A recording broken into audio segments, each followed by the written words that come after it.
Hello guys, I'm Layla. I'm a trauma-informed yoga instructor, energy healer, and fitness coach. I'm also an author, and my story really started with being from a place of addiction and anxiety and depression, really not knowing what my path was or where I should go, and really being in a very dark place.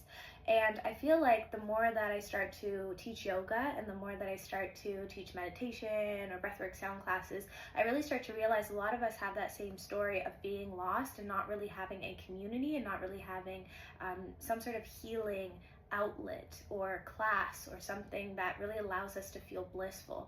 And so I'm here with Stephanie, and Stephanie, I'd love for you to tell me a bit about yourself and who you are and what you do. Thank you so much, Layla, and thank you so much for providing this opportunity to speak to our audience and hopefully even branching out and reaching new hearts, minds, and souls through this interview. And my name is Stephanie Marie Attard. I am a holistic well-being facilitator. I specialize in particular in somatic breath-work, transformative sound journeys, yoga, as well as Reiki, energy medicine. I'm also a holistic nutritionist. And I study the intersection of those healing modalities and how we can apply that to transcending our daily challenges and transforming our lives from a real fundamental level. I've been facilitating breathwork for 3 years now. Actually, I'm celebrating my 3-year anniversary right now.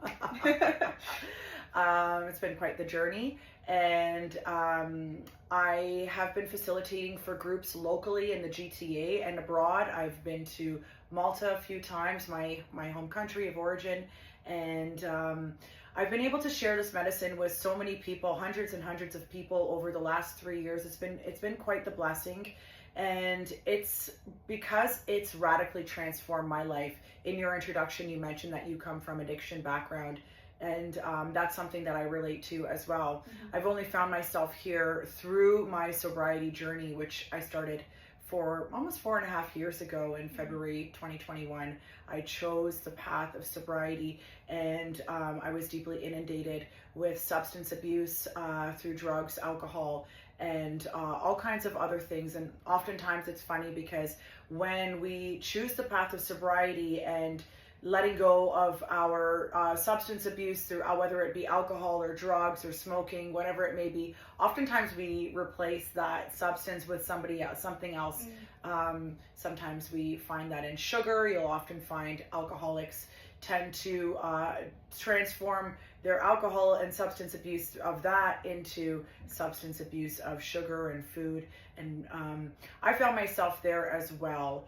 And I find that through somatic breath work, through transformative journeying with sound, as well as my yoga practice, I'm able to anchor in an intention and then embody it through the healing modality, which really sort of rewires my brain function, my neural function, creating new neural pathways to help me resolve an addiction, whatever it may be geared towards, and start to create new habits and form new neural pathways that facilitate an actual physiological transformation in my body. And that's really helped me to transform some of my challenges. And I find this work so highly effective that, I've lost 80 pounds over the last, I would say 5 years. And I've done that through applying a lot of these healing modalities to even just set my intention to change my diet, to dedicate and devote myself to my yoga practice more regularly, and really build a holistic well-being lifestyle rather than just doing things here and there, really not staying fully committed or dedicated to my journey, my expansion, and my evolution. So that's a little bit about who I am and how I found myself here. My life was radically transformed when on my sobriety journey, dear sister of mine, a friend of mine, took me to a cacao breathwork and sound journey from my teacher. And the impact of that experience was so transformative for me. It was so visceral. It was so felt. And I'd love to share with the audience how powerful the breath work is, especially the somatic breath work, that I had this experience of pure bliss and the release of endogenous DMT from the brain, which happens when you do the breath holds after a certain hyperventilating breathing cadence for a while that we do in the somatic breathwork journeys, that I felt this deep sense of bliss that came from a place I had never felt bliss come for. I actually probably have never actually felt bliss, real true bliss, because you can't get that from anything outside of yourselves. It really is something that is only comes from within. And when I felt that sensation come through in a breath hold, the message came along with it that said, this is pure bliss and you can come back to it anytime, and there's nothing outside of yourself that will ever make you feel this good. It's all inside of you. You always have the opportunity, now that you know how to attain it, to come back to this sensation. And I kind of took my eye mask off after this journey and said, like, I never need anything outside of myself to connect with that sensation of pure bliss, that elevated sense of elation. It really almost feels like heaven on earth. And that was just so powerfully transformative and empowering for me, because it feels so good to know that we don't have to look outside of ourselves, whether it's through food, whether it's through sex or alcohol or any kind of substance abuse, gambling, whatever it may be, to find fulfillment.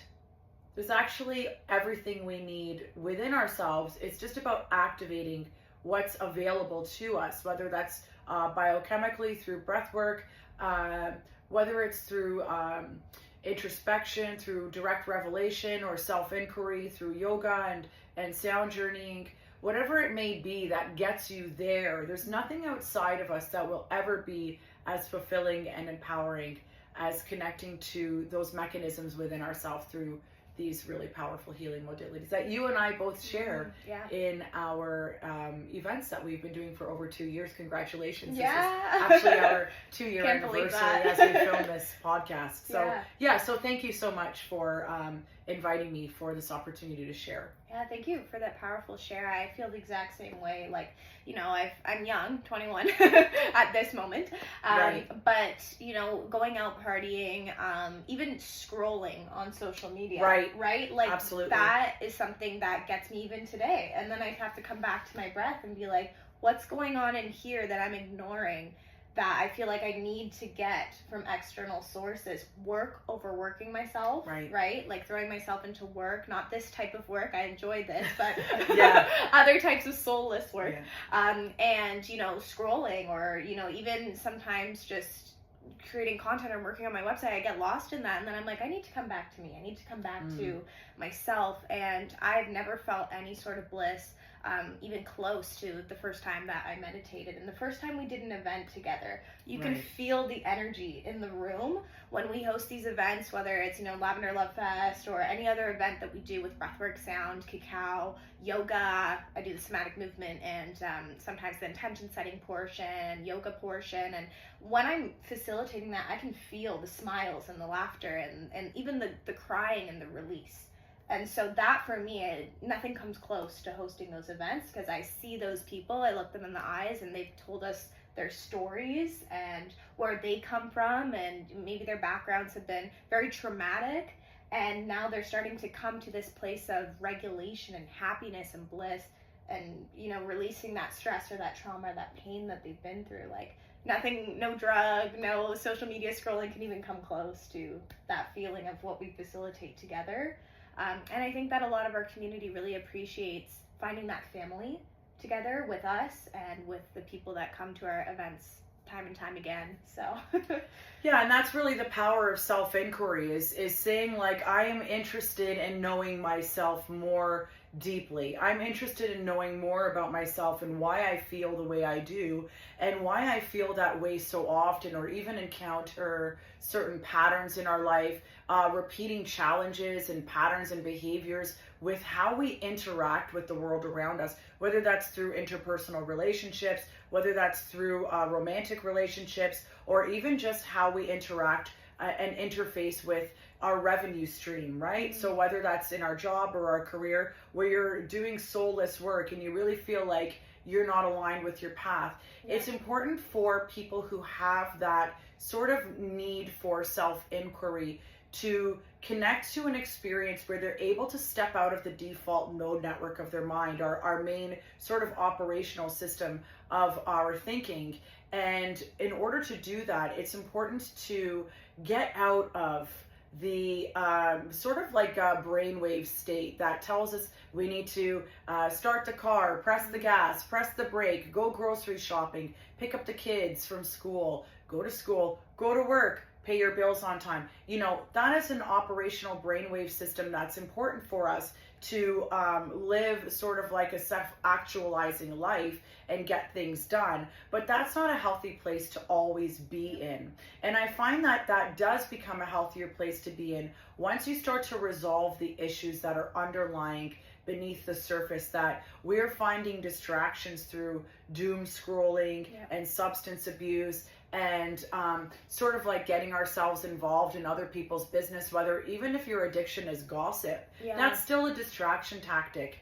Self-inquiry is such a powerful way to become more aware of the self, to understand yourself more deeply. And when you see what it is that's sort of lurking in the shadows, or almost like the Wizard of Oz, you know, in the Wizard of Oz, when they pull back the curtain and you see who the wizard is, who Oz really is, that's kind of pulling the puppet strings of the storyline in that movie, that we really just kind of see, and it's exposed, and we really see that the emperor has no clothes. The operational system behind why we're doing what we're doing, why we're constantly encountering this behavioral pattern and these social interpersonal experiences, it sort of dissolves the power that and control that mechanism has over you. So through the self-inquiry, you start to become self-aware. And then once we're in that self-awareness and we have that aha moment, like,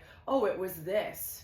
It was something that happened to me, a life-altering experience, a trauma experience. I'm just expressing the version of myself that never really got past that never really resolved those emotions. And those emotions, those fears, that anger, whatever it is the main operational system, or the driving force behind why life is happening the way that it is for us.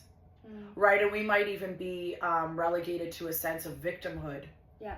Everything's always happening to me. It's always me. I'm so nice to everybody. And why does everybody always do this to me? Why do I date guys like this? Why do I get jobs like that? Why do I always have a boss that undervalues me and underappreciates me? How come I always feel like I'm doing everything I can and nobody appreciates what I bring to the table?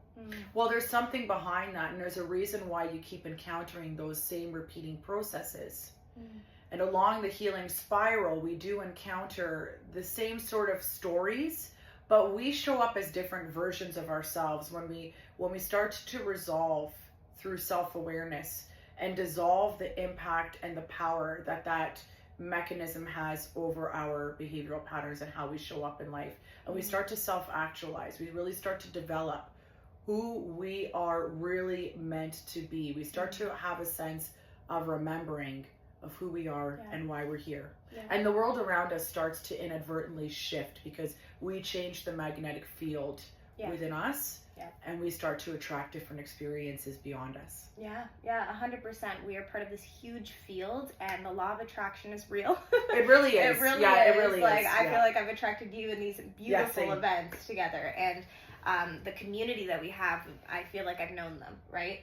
And so, when you find your true self, people that are meant for you are going to come into your life, and the people that aren't, and the things that aren't, are going to leave. And I've experienced that myself, and we're facilitators where we don't just teach and preach, but we actually live it. Yes. And so we're going through the pain and the release and the letting go of that old self with you guys, with our people. With our people. Yeah. It's really funny because when I do face challenges in my life, we're human, you know, like we still do have a very real human experience. And when I do, I just see it through different eyes right now. Because, you know, I'm the law of attraction. I'm cultivating and curating my soulmate clients, my soulmate community, Yeah. and I'm calling them in. And in order to cultivate that soulmate community and our soulmate clients, we need to become the version of us that is ready to serve them. Yeah. And I always see the challenges and things that happen around me as this almost like kind of, it's not always fun. There's tears, there's pain, there's a little bit of suffering there. Yeah. But as like this initiation, like, okay, this is happening because I've asked to become this version of myself. Yeah. And in order to become that version of myself and transform, it's important for me to transcend this challenge that I'm being faced with. Maybe again, maybe with less intensity than it's happened for me in the past. But it seems like a bit of an old story. Like, oh my gosh, this again? Yeah. I'll use my father as an example, if I may. But it's like, there's always this thing where it's like forgiving my father. And I remember a few years ago, I said to somebody, I came out of a journey and I said, how many more times do I have to forgive my father? I forgive him. I did a whole thing. I've spent the last year working with my healer and doing all of this stuff to forgive my father. Why am I back here again? Yeah. You know, but it has a different meaning. I'm a different version of myself. I'm ready for a new layer of that I wasn't before. I didn't have the tools. I didn't have the resolve. I didn't have the self-awareness or even the level of self-inquiry to ask, okay, so what more is it? What is forgiveness? Is forgiveness just saying like, we're cool, thanks a lot, probably never want to talk to you again, but I forgive you. You know, that's definitely a step in the right direction towards the forgiveness journey, but forgiveness really is a journey, and so are a lot of unresolved emotional or unprocessed emotional experiences. But forgiveness, I would say, is probably a big one for me in my journey, and we all have our own stuff. Do you notice that with yourself, when you keep kind of like coming back to the same thing, you're like, okay, it almost feels like, not necessarily like a pulling your hair out, but it's just this really funny thing, like, this again, you again? Yeah. What layer and what level am I at now on this one? So I don't know if you have a... Oh yeah, and I way feel relating to that. healing is like a spiral, like everything in nature is a spiral, right? So healing can be a spiral, but I feel like with me personally, it's this thing of addiction. Like our phones are just so prevalent, and you know, it's also comparison for me, because I feel like, because you know, I'm younger, I do have this sort of concept of, you know, I need to keep climbing, keep being better and better, which is great. But then there's comparison, and then there's the addiction part that comes back into my life and creeps back in, whether that's being addicted to the gym, being addicted to substances, being addicted to working, like things that, you know, are taking me out of my body. So there's different ways where we use our energy to either escape, or we project it back onto ourselves or onto somebody else. We can use our energy to really just scream and to be aggressive. We could use our energy to shut down. For me, I go through all those things. So I'm like, okay, well now I need to focus on why I'm choosing this addiction again, why it's coming back into my life again, why these substances are here again. I feel like we need to find balance in life, and that's my number one thing. I'm like, balance is coming back into my head during my meditation. Interesting. Yeah. Interesting. So I go through those things just like the rest of them. I try and be my best self, of course, when we facilitate, but also we're human, and I think that's the beautiful part of it, is that people see we are also struggling with these things, but we have the tools, so it's not going to weigh us down to the point that it did before. I love that. Thank you for sharing, because it's like, you know, people see us online, I see you online, and we sort of get this sort of like this Instagram reel to relate to you and try to see you through a screen, and then we form this this opinion of you and how you live your life. And sometimes it's really easy for people to put us on a pedestal, to put others on a pedestal. But really, we're all just human, and we're really here finding our way home, right? Yeah. Like all of these things, these unresolved emotions, these stories, they're all like breadcrumbs that are leading us back home. And home is really in our heart. It's really the gateway to our multidimensional selves, the expanded version of ourselves. And one thing that I really love about facilitating with you, Layla, is that we get together on these calls, sort of like what we're doing right now, but we set an intention for everything. Yep. And that intention sort of anchors in an energy and a North Star that tethers the journey into something meaningful and bringing purpose into what it is that we're here to share. And I find that that also opens up almost like a healing vortex for people to come in that are ready to resolve some issues around the theme and the intention of our journey together. And then I love that you leverage your yoga practice to connect with that intention, and then you come up with really beautiful yoga sequences. Why don't you talk a little bit about the meaning behind your yoga sequences? Because we're not just like, I feel like you're not just coming on the mat and just doing a yoga sequence to get people to move. I feel like, and I know that you do because we talk about it, but maybe the audience doesn't know what you put into your part of the events that we do together. Yeah, so we do calls, we talk about you. We talk about you guys in the best way possible, most flattering way possible. Yeah, I feel like it's exciting. It's really exciting when we get together on these calls and people will share afterwards, oh my gosh, that resonated with me like that, or it's so weird you said that number, it's so weird you said that animal or that thing. And it's always the universe providing for us. That specific date, there was a full moon or something. So crazy. Yeah, there's always like a thing that had an alignment. Yes. And we're just, sorry to interrupt you, but we're just planning based on when we're available at the same time. And it's always, there's always this magical moment. Yeah, there's always an intention, and it always goes with what's going on astrologically, just miraculously by God. And so I find that when I teach my yoga sequences, I incorporate Kundalini Kriyas. So you know what those are. They're basically a way to bring breath, mind, and movement all into coherence. And it's a really powerful way to connect to God, to connect to the divine. And I choose ones that, for example, if we're working on the heart chakra, we're opening up the heart chakra. There's Kundalini ones where you go like this and you're really opening up. Here you're releasing rage and anger, right? So I'll use those. If we're focusing on the sacral chakra, down here we're focusing on womb healing. I'm doing cat-cows, but we're moving in a very sensual, feminine way. We're getting that energy moving through the body, through the hips, and the sacral area. Right. So there's always an intention on where we're moving the energy into the body. It's a very spiritual way of practicing yoga, but you don't realize it. You just think you're moving. You just think you're playing like a child and just moving your body, but there's an intention behind what you're doing, and that doesn't need to necessarily be said. It's felt in the body. It really is. And one thing that I learned in yoga teacher training was that everybody comes to their mat for their own reasons, and oftentimes it's trauma. If the word trauma doesn't resonate with you, we can say that it's a life-altering experience, and which produces unresolved emotions that are stored in the body. Sometimes it's quite literally a car accident or an injury from work that physiotherapists or medical doctors and practitioners are telling their clients, like, maybe you should do some yoga and get some movement and stretching in to help bring a little bit more mobility into the joint and start to generate blood flow for healing and regeneration of cells.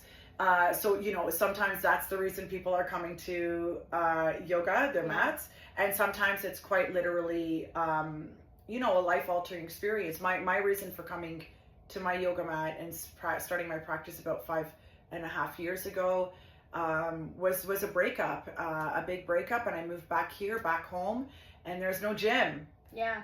And the only thing available was yoga classes, and I fell in love with it, and it really did help me to process unresolved emotions, especially when I chose to journey into a sobriety and substance abuse free lifestyle. My yoga practice was my North Star. So people are coming into whatever it is that we're offering, whether it's through the yoga, and you're a trauma-informed yoga instructor, so you know a little bit about that more than anybody. So when we choose the yoga asanas or the Kundalini Kriyas, what we're doing is we're releasing stored tension in the fascia. So when you go through something traumatic, as you know, the fascia will actually harden like this. It'll actually calcify. So if somebody, punched me in the shoulder really bad, let's just say, the trauma is held like this in the fascia. The fascia is just the casing like this over top of your muscles, and it's all over your body, head to toe. And a lot of people don't know about the fascia because it's just something that, you know, we haven't really talked about when we talk about muscles and tendons. That's all we say. But there's fascia on top of it. And so even if you've gone through something like a breakup, for example, there's fascia that covers your heart and it feels tight. You feel like you can't breathe, right? So your heart feels broken because the fascia is so tight.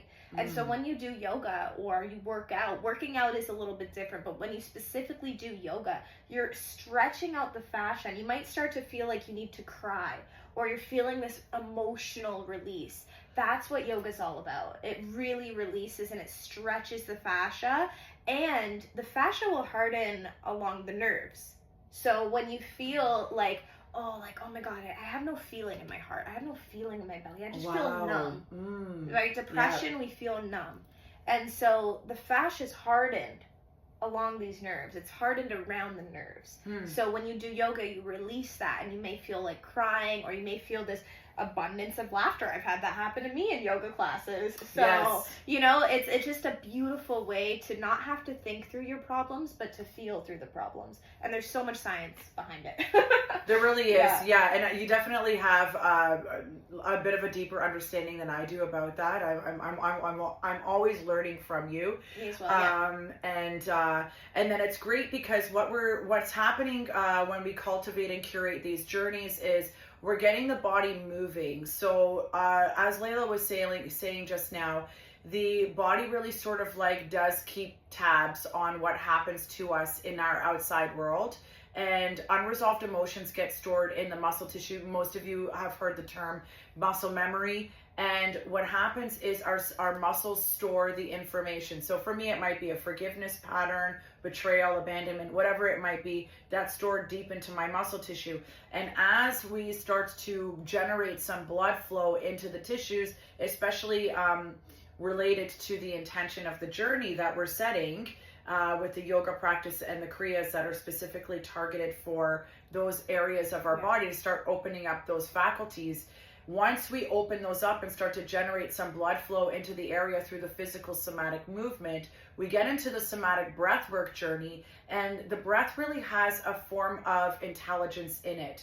And it knows exactly where the oxygen needs to go that we're inhaling through the voluntary hyperventilation that we're doing, and it goes directly to the parts of our body that need it most, where the muscles are storing the most unresolved emotions and information around trauma or life-altering experiences that are shaping the way that we experience and interface with the world around us.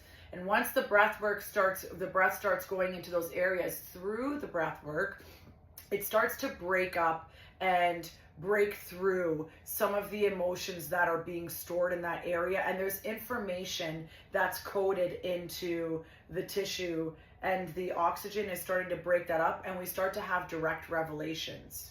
We start to have these almost information downloads from our higher self, a transcendental, transverse version of us that sees things from a higher perspective. And that's where the wisdom and the insight and those aha moments starts to download into our awareness, into our consciousness. And once we see that, we sort of pull back the curtain on our lives. And the programming embedded in our system, in our tissues, in our DNA.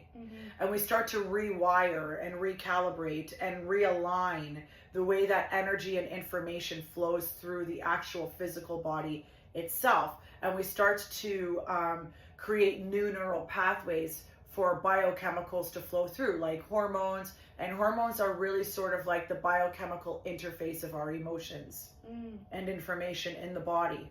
And when we have new channels and pathways for hormones to be secreted, to be processed, to be eliminated through the body or utilized in an optimal way, we feel differently, right? We generate a different sense of being. And the world around us starts to change. We start to create a different harmonic field, a different harmonic resonance. Joe Dispenza and Greg Braden, tremendous researchers in this field, call it mind-body or mind-heart coherence. the heart and the brain starts to create this coherent energy system and field of allowing energy to channel and information to channel through those pathways, through the neurons in the heart and the neurons in the brain, and they start to interface and connect and create a new sense of harmonic rather than anharmonic energy, where things are sort of feeling discombobulated, disconnected. It's almost like a circuit that's fried. That's happening in our body as well when we're living in sort of what would you call it, like a disconnected state. But I'm looking for a different term, but it really is sort of like a disconnected way of being. Incoherence, right. Yeah, thank you. And I think that I resonate with that. I feel a lot of heartburn when I'm disconnected, and you have, in traditional Chinese medicine, you have these meridians that go from the brain to the heart to the womb space. And when we're disconnected from that because of pharmaceuticals, because of the water that we're drinking, the food that we're eating, the daily rituals that we're doing, you'll feel things like heartburn, tightness in the shoulders. That's all incoherent. And when we do yoga, there's people that, 90%, I want to say 100% of people say they feel lighter after our journeys.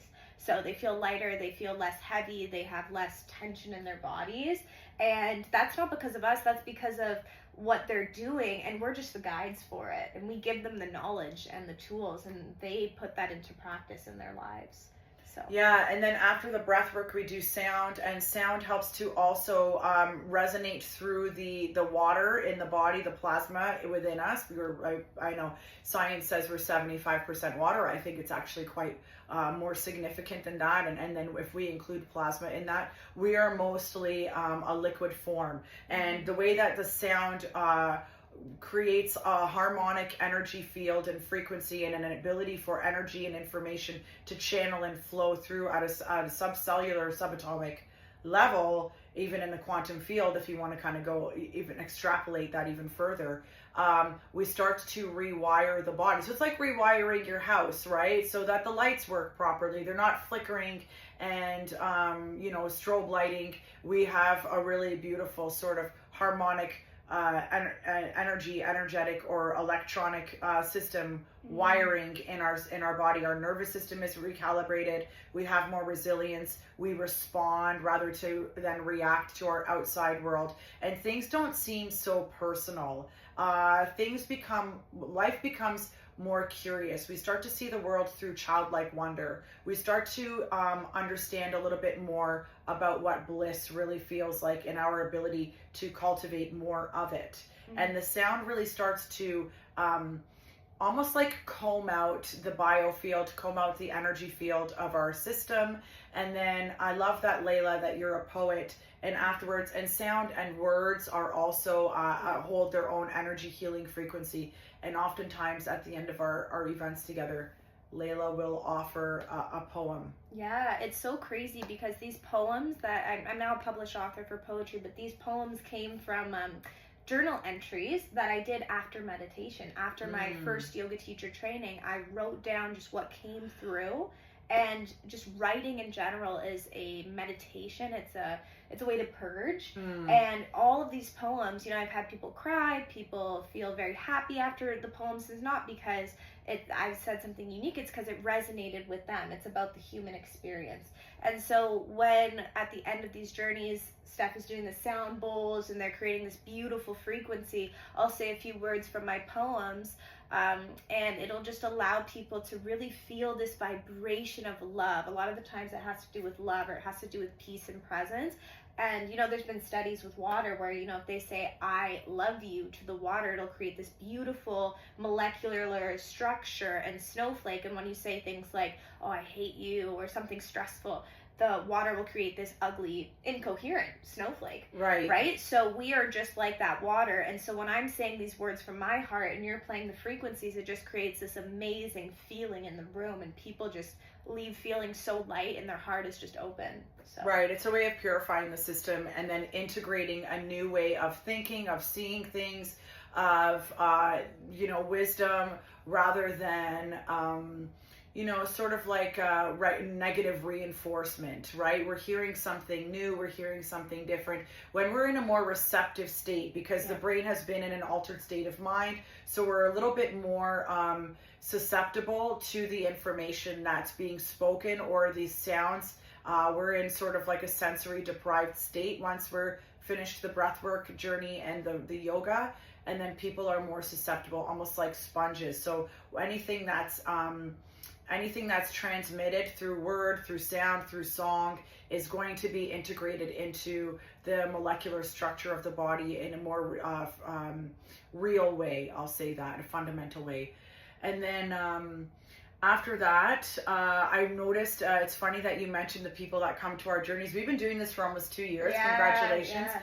And it's really amazing to see the transformation of the people that keep coming back. We almost have like our own sort of like regular community that that really looks forward to our events, because we've developed this really beautiful healing modality and offering that we serve to others. And I love to hear what you think and what you've noticed about people over the years. Yeah, so we've hosted countless events over the years together, and there's nothing quite like what we have together, because it is so synchronous, like we said, with the dates and just people thinking, oh my God, that had so much alignment, that thing that you said, or that intention that you set with the heart chakra. There's the pairing of the somatic movement, the yoga, the breath work, we do tapping and other somatic practices, the cacao, just absolutely everything together. That's something that's very hard to find. And I'm not just tooting our own horn here. It's something that we've really had to perfect over the years, and we have perfected it. And people have shared at the end, we have this one guy who's super skeptical, had no idea what any of this was, traditional type of person. There's nothing wrong with that. But we didn't know going into it. He's very skeptical of it, and his wife had just brought him. And at the end, he was like, I finally shut off my mind. I finally shut this off. And that's just something that I feel like it's very hard to do. Somebody already being skeptical, already being closed off, and he just let it go, and he felt like he could finally shut his brain off. That's something for me that has always stuck with me. You could be the most skeptical person listening to this, and then when you experience it, right? You experience that roller coaster of emotions. You experience perhaps just peace and just bliss. Just stillness, yeah. It's your life is forever changed, because you realize, I have this stillness within me. I have this peace within me, this bliss within me. I just needed the right facilitators and the right practices to get me to that point. And if you could do it yourself, you would have done it already. And so I think that that's really powerful that he was able to do that with our guidance. Yeah, and we've seen people who are married come back and say that their relationship with their partner has developed and has improved. The way that they respond to their outside world has improved. They've, careers have changed. All kinds of miracles have happened for people as a result of attending our journeys and sort of saying yes to a self-development experience through these events that we facilitate. And it's really beautiful and magical to almost see like a lotus flower, a community blossom and unfold, and each petal contributes to this really beautiful being, this sort of like living being, this ecosystem that we've cultivated and curated through these really intention-based experiences for people. And I loved that guy. He said, I felt peace for once in my life, and I'm a really busy person. He was a business owner, an entrepreneur, and a father, so I'm sure there's a lot going on in his mind.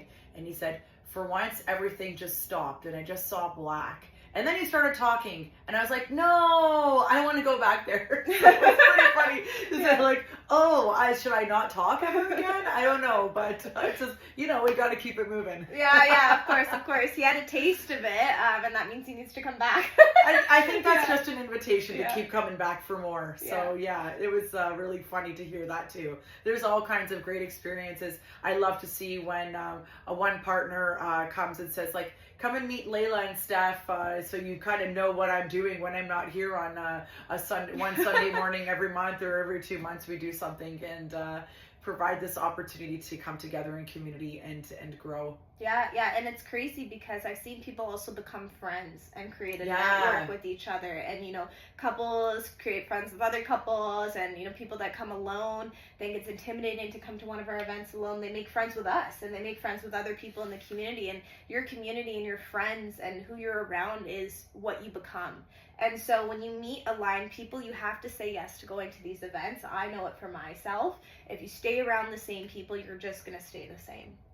So. I love that, yeah. Mm-hmm. And a lot of times I'll say, hey, so-and-so, did you meet so-and-so? Yeah. And they both go, Steph, we have come to so many of your events. I was like, oh my gosh, okay. So it's always really funny too, because we like to connect people as well, and then it turns out that they already know each other through our our events. I think Lavender Love Fest is a really big one. We're coming up on our 3rd year anniversary of Lavender Love Fest. That's brought lots of people together. It's so much fun. It's so much fun because I think the intention that we set out when we started creating and collaborating was that we just wanted to create beautiful experiences in beautiful spaces for beautiful faces. And we have an entire portfolio that we've developed over all of the last 2 years of exactly just that. Yeah, 100%. People get so excited for our events because we always choose the top of the top places, whether it's a salt cave or a lavender field or a sunflower field.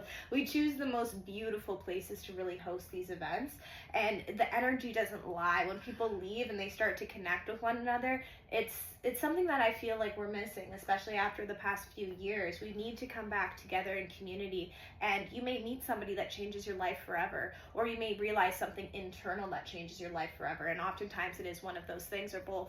So we would love to have you guys. And this is an opportunity to not just rewrite the story of your own individual life. It's an opportunity for us to rewrite the story of our community. Yeah. And cultivate a community rooted in health, happiness, and wellness. You're joining us on the actual shift towards a better consciousness and a healthier, happier community here, and then globally we're working on that. Yeah, exactly. I look forward to that. Yeah. Thank you for Leila. sharing your wisdom. It's always such a pleasure to connect with you. I learned so much from you. Yeah, so much wisdom here today. Thank you. Yeah, thank you. And thank you all for tuning in. It's been a great honor to serve. See you soon.